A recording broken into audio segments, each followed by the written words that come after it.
Assalamualaikum warahmatullahi wabarakatuh. Balik lagi di channel Edu Kreator, edukasi kreator.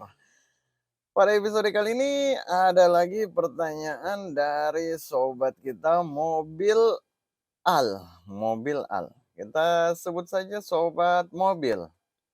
Halo YouTube, tolong bantu jumlah penayangan saya berhenti. Saya sudah memperbaikinya. Kalau sudah diperbaiki, tentunya jumlah penayangannya bakal meningkat. Begitu simpelnya. Kita baca lagi dah.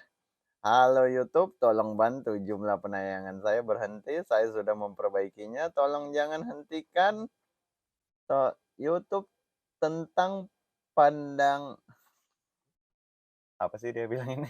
Tolong jangan hentikan YouTube tentang pandang saya. Jumlah penayangan saya berhenti tidak seperti yang sebelumnya. Yang bilang jumlah penayangan sobat itu bakal sama terus itu siapa? Siapa yang bilang? Nah, ini hal-hal yang selalu berulang-ulang dan terjadi terus-menerus. Ialah kawan-kawan kita entah dari mana mendapatkan sebuah template untuk bertanya ke bantuan komunitas YouTube dengan tutur kata yang bisa dikata hampir sama terus-menerus, mempertanyakan dan jawabannya juga seakan-akan kalau udah menulis seperti itu, nanti jumlah penayangannya bakal naik sendiri. Nah, ini ada sebuah kepercayaan yang entah sudah berapa kali saya sosialisasikan masalah persoalan ini. Apalagi persoalan ngopi itu kagak boleh berhenti itu. Penayangan kawan-kawan itu bukan dari bagaimana ya, kita lihat dulu dah, ini ada dia lampirkan bentuk konten channelnya. Kawan-kawan bisa lihat, kawan-kawan bisa kagak bedakan antara konten yang ini dengan konten yang di bawah dengan yang ini? Terlalu mirip kan?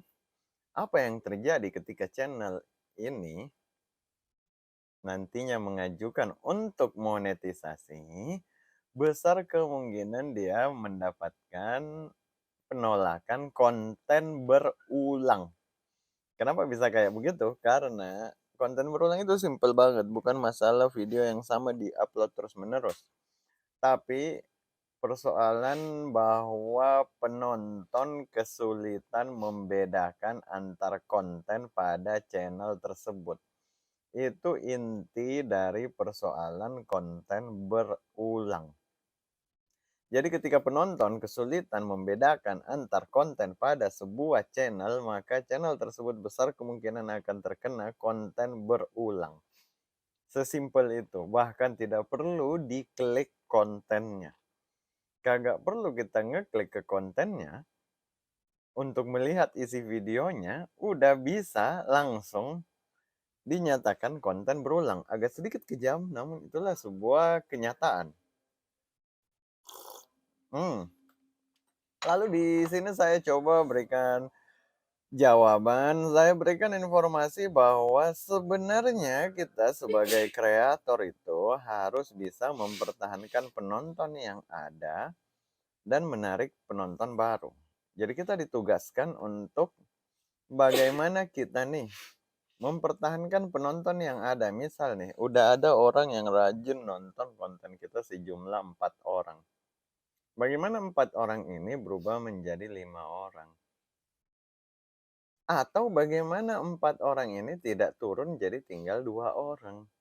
Bagaimana pembuatan konten kita sehingga kita bisa mempertahankan penonton yang udah ke channel kita. Tapi kita tidak hanya disuruh itu aja oleh pihak YouTube, kita disuruh juga bagaimana menarik penonton baru, mempertahankan penonton dan menarik penonton baru. Oleh sebab itu, kita harus terus-menerus berkreasi. Makanya kan konten kreator namanya.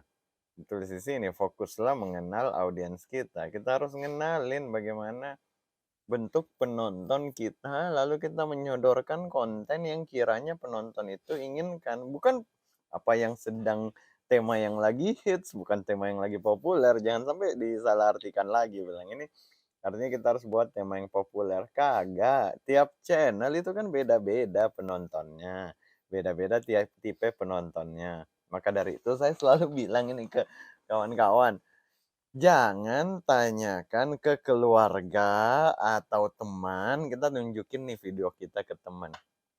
Lihat dong video saya, bagus kagak?" Nah, itu nggak perlu dilakukan. Kenapa seperti begitu? Pertama, orang yang kita nanya ini belum tentu setipe dengan tipe penonton kita. Misal nih, kita buat channel seputar mobil. Kita nanya ke teman kita yang kagak suka tentang mobil. Bagaimana bisa dia menentukan bahwa video itu bagus apa kagak? Atau kita buat channel masak. Lalu kita tunjukkan ke teman kita yang cowok. Bagaimana caranya dia tahu bahwa ini video bagus apa kagak? Menurut dia kagak bagus, tapi menurut penonton yang senang masak-memasak itu bagus. Contoh channel gaming, kalau kita kagak suka gaming, kita diperlihatkan, "Lihat nih konten gaming." Bagaimana bisa kita memberi opini tentang konten tersebut padahal kita bukan penyuka tema tersebut. Maka dari itu yang harus bisa mengenal audiensnya ialah YouTuber-nya, bukan orang lain. Tanya ke keluarga, menyuruh semua orang untuk men-subscribe channel-nya. Untuk apa? Orang yang subscribe ke channel kita itu kita harapkan orang yang memang senang dengan apa yang kita bahas. Kita suruh keluarga kita, misalkan kita suruh om kita, "Om, subscribe channelku ya." Lah, dia kan bukan YouTuber.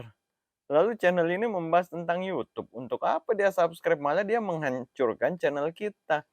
Kita minta tolong sama om kita karena keluarga. "Om, subscribe channelku dong." Om ini nge-subscribe, om ini pencet subscribe. Lalu habis itu kita ngupload konten. YouTube memperlihatkan konten tersebut ke subscriber, om kita nih salah satunya. Tapi karena dia kagak suka seputar YouTube, dia kagak klik ke video kita, itu dicatat buruk. Atau karena dia tahu bahwa, "Oh, ini konten kemenakan saya klik dah." Dia ngeklik tapi dia hanya nonton sebentar, bagaimana caranya dia mau nonton lama, toh dia juga kagak ngerti apa ini YouTube.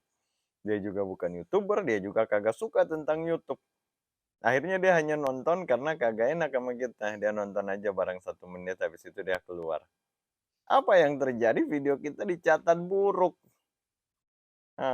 Udah paham belum? Makanya yang harus mengenal audiens kita itu ialah kita sendiri.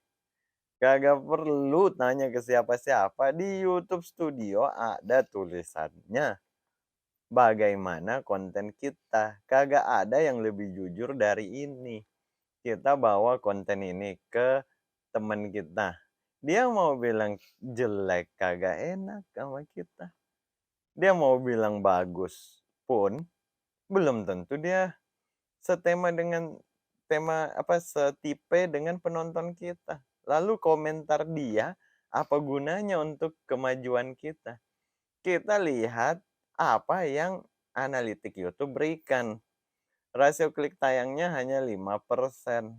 Ini jelek, makanya view-nya rendah. Sesimpel itu.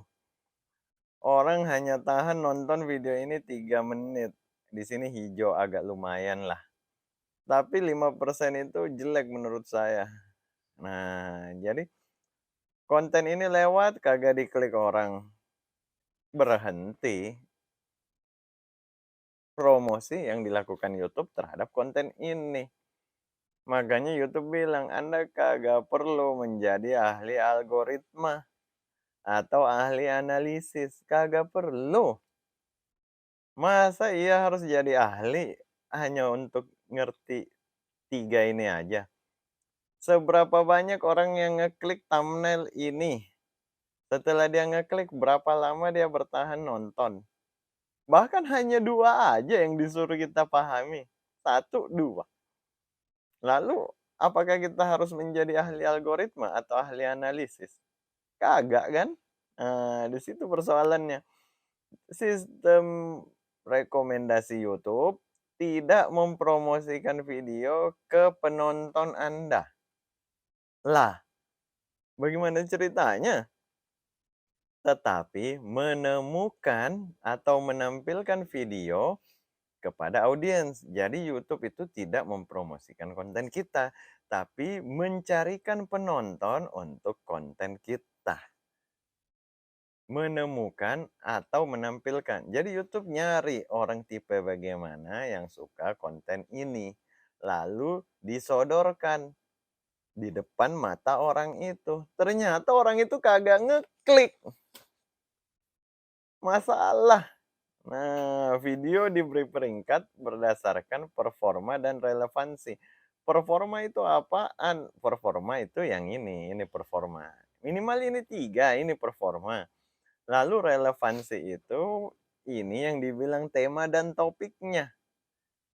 Seputar YouTuber diperlihatkan ke orang-orang yang suka tentang YouTube. Lalu dicatat bagaimana respon mereka.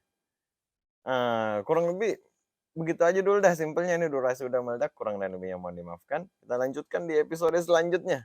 Assalamualaikum warahmatullahi wabarakatuh. Mantep, tep, tep.